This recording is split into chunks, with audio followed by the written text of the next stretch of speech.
like moments where, hello everybody, Tyrone TG3 here. Pokemon Horizions, episode 5. I found you, Fuecoco. This episode, let's just get this out of the way now. We're going to go ahead and get the bad out of the way before we even start the summary.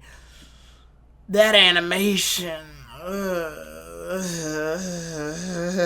Yeah, it looked kind of funky.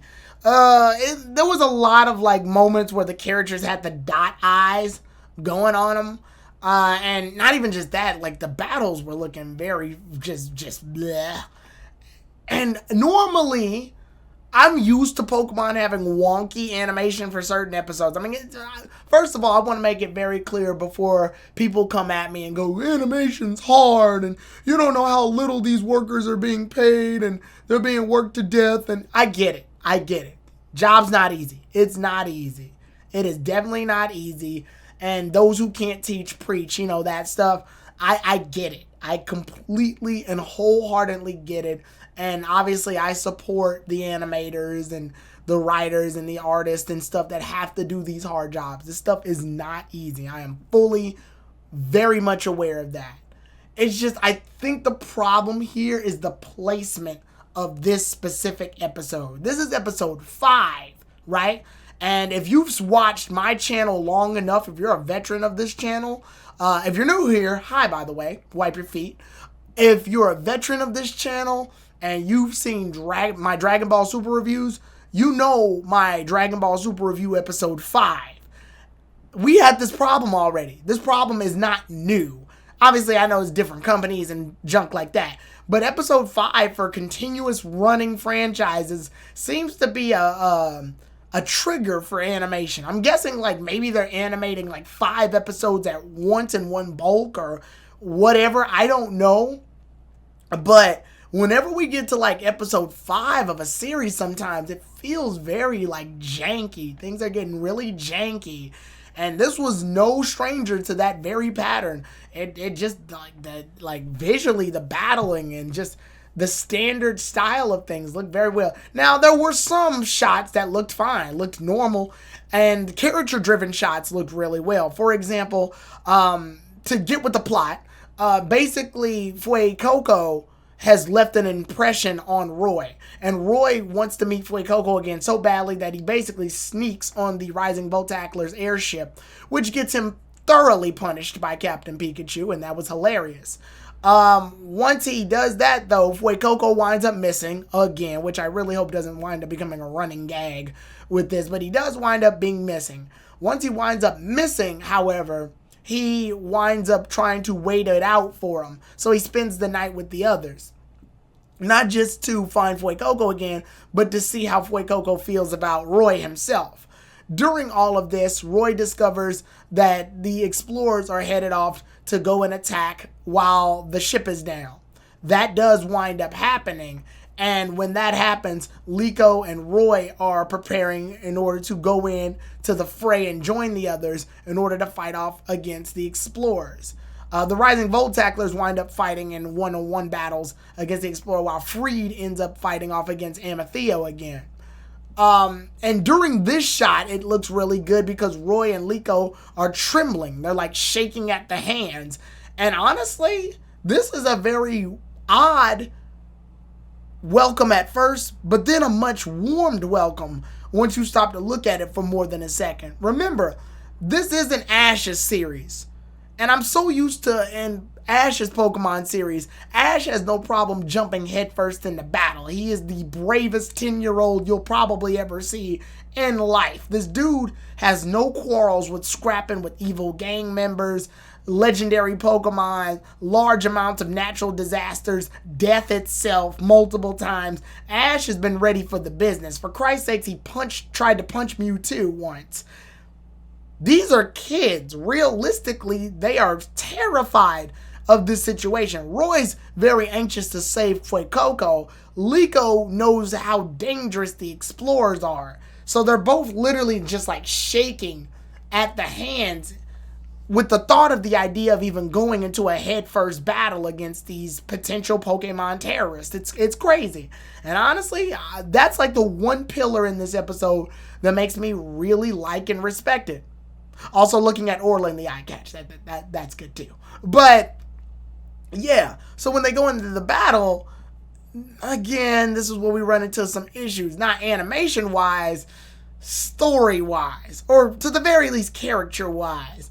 We see that Murdoch and Orla lose their battles, like completely lose their battles. And that is a little bit upsetting to me, considering that from what we see, I thought those mostly were Team Explorer grunts. But Konia is a known member because she's got a name and everything. She seems relatively important. But unfortunately, this looks bad for Team Explorers, for Rising Voltacklers, because they get their butts kicked. I mean, I'm talking, they get their butts handed to them. And this is technically their first battle. Speaking of first battles, Liko wins her first battle against Golduck, which, I get it, type advantage, but to see a shot of the fight about to happen and then we cut back and it's off screen is very upsetting. To me, it's very upsetting. It looks very bad that the one chance we get to actually see Liko and Sprigatito engage in a battle, and we don't even get to really see that battle. To me, I find that rather jarring and odd that we didn't get to actually engage in that battle. That's Liko's first Pokemon battle. And I know the spotlight's mostly supposed to be on Roy in this episode, or at least in these these 3 episodes we've got, because Liko got her 3, Roy got his 3. Liko's first major battle was against Amethyst, yes, but there was no conclusion in that fight. This is Liko's first win in a fight. Liko even had a fight with Anne that she ended up losing. So a major bullet point like her winning a battle seems very weird to just skip over. I don't know. Maybe that's just me. Personally, I just think that's an odd moment to skip over like that. And in addition, making the Rising Voltacklers lose their fights. Granted, they're not like Freed. They're not just sworn battlers. They're cooks and nurses and engineers, but they're traveling with the idea of going on adventures. So that means they have to have some level of fighting defense outside of just Freed, right? Like, it would be weird, because what if Freed, Charizard, and Pikachu lose?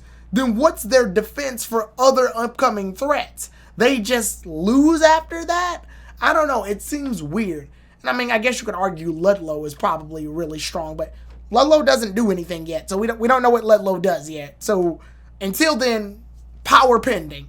But everybody else losing seems sort of bizarre to me. I can't quite pinpoint it. It just felt very weird that that's their first impression. We see Molly gets into the fight too, but she doesn't get to finish the fight. Next, we see Roy finally meet up with Fuecoco and does this like very good, very catchy, very strong chant to get Fuecoco to use Ember, which I like, but you gotta look at it for more than a second to realize the Explorer member and Rhydon are definitely giving Roy a lot of time to do this. Yeah, it just feels weird when you look at it for more than a second. It's impressive that the chant is able to power Fuecoco up to use the attack. That's good. The problem here, though, is that it looks jarring that the Explorer member was just like, Rhydon, just sort of chill. Nah, don't fight him. Just let him cook. Okay, well, that's over. And it doesn't do much damage to Rhydon anyway, because Rhydon's a rock/ground type Pokemon, and fire reasonably isn't going to do much damage to a rock type Pokemon. So all that build up just to sort of fall flaccid? I don't know. There's a lot of moments in this episode that feel like potential hype, only to just fall short. Freed's battle is kind of lackluster, mostly because he's not focused on it, which Amethyst points out by stating that he's getting ignored constantly, which is hilarious. But Amethyst does wind up catching him off guard, and thus Liko almost gets captured, only for the episode to land on a to be continued. Now, again, this shows that Pokemon Horizons really likes its cliffhangers. And while that does build for suspense to pull in an audience, it does it's very jarring to look at when you have to wait a week after each time in order to enjoy the episodes. But that problem can be solved by just sort of waiting it out and binge watching a lot of the episodes. So that's an outside problem. That's not an episode problem. That's just, I mean, yeah, the placement obviously is part of the episode, but they did that for suspense. I know why they did it. It's to raise suspense and it's to be a cliffhanger in order to get the audience more involved, which theoretically, that's something that can be good or bad based on subjective observations, right? Which everything is subjective. It's a fiction. It's art. But looking at this for the standpoint of someone who would want to watch the entire series versus watch it week per week, one, it's just like, I gotta wait till next episode to see what's going on or whatever. And the to be continued cliffhanger for this one doesn't feel as suspenseful as the other to be continues. I think this one was the most odd to be continued because it happens right before they get their clutches on Liko. Whereas the other one, Sprigatito got captured and then got taken away and we were left wondering what, right? This one just leaves us on a cliffhanger on the idea that we're supposed to just sort of, figure it out. But the problem is if you watch the previews for the next episode, which I don't, but if you do, then more than likely they're going to probably wind up being fine. Or to the very least get out of that situation. I don't know. That's really up in the air and left for interpretation. Overall, though, I think the episode's good for enhancing Roy's character development with Fuecoco, so that's good. The bad parts where it falls flat, though, are with the animation, the art style for some of the shots, some of the frames looking kind of wonky, and just Rising Volt Tacklers not quite doing as well as I thought they would in a battle. Like, I always felt like it would be really cool that the Rising Volt Tacklers can show Liko, like, hey, we all battle in our own different ways, and we're all really competent enough to keep you safe. Or to the very least, keep everybody safe. To at least to the point where Liko and Roy become strong enough to hold their own in fights. That's kind of what I always like in, like, animes like this, where the main two characters, or one character or two characters in this case, aren't the strongest ones yet. They are the weakest out of everybody in the group until they progressively explore the world and become stronger. But meanwhile, the crew that they're with is strong enough to hold their own. But meanwhile, it looks like Freed is the only one that's competent enough to keep fighting. And the others have to play catch up. But overall, I think the episode was still above average. It was really good. Still good use of the development between Roy and Fuecoco, the communication between the characters, the accountability for things that happen in the plot. Nothing feels like it's left behind or left unanswered. Obviously, we have a cliffhanger, but that's a cliffhanger waiting for the next episode, which that would be episode 6, titled The Ancient Pokeball. And with that said, I will see you all then, everybody. And until then, Tyrone, TG3, out. If you want to know where most of my time is spent, head on over to my Twitch channel to watch me stream games on Tuesdays through Thursdays, as well as Saturdays and Sundays. Also, be on the lookout on the PokePod, a podcast stream on my friend TG3's channel, as we discuss the latest Pokemon anime episodes, as well as anime, manga, video games, and other fun topics. That's it. Go do those other things. This video's over.